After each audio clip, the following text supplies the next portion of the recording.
د لوی او سپېڅلي رب په نامه په سریلانکا کې په مخ پټولو بندیز ولګېد.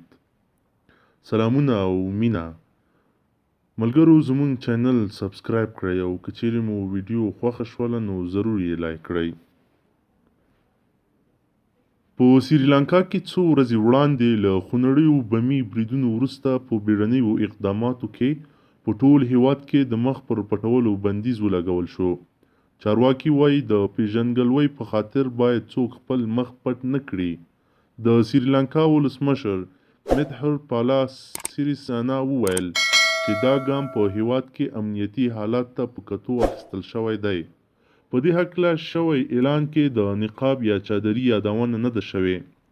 د یادونې ده چې د اپریل میاشتې په 21 نیټه د اسټریا د عیسویانو د اختر د مراسمو پر مهال په بمي او ځانمرګو بریدونو کې لږ تر لږه 290 کسان ووژل شول او سلګونه نور ټپیان شول.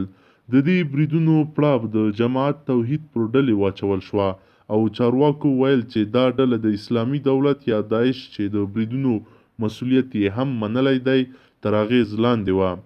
د سریلانکا د ټول نفوس نږدې 10 سلنه مسلمانان دي او هغوی مسلمانانو ښځو شمیر چې په سریلانکا کې خپل مخونه په نقابونو پټوي ډیر نه دی.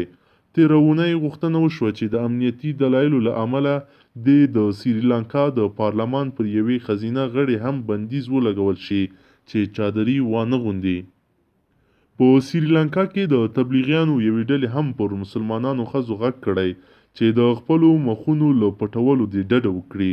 پرون یکشنبې د اپریل میاشتې په 28مه پولیسو وویل چې د ترهګرو پر ضد د دوی په عملیاتو کې د خونړیو بریدونو د تنظیمونکي زهران هاشم پلار او 2 ورونه هم وژل شوي دي. پولیس وایي 6 ماشومان هم په هغه کسانو کې شامل وو چې د چاپې پر مهال د سخت دریزو وسلوالو ځانمرګي چاودنې له کبله ووژل شول. پولیس سینتاهاماروتو سیمه کې د مشکوکو کسانو نیولو ته ورغلي وو چې دې کسانو په ځان پورې تړلي باروت وچول.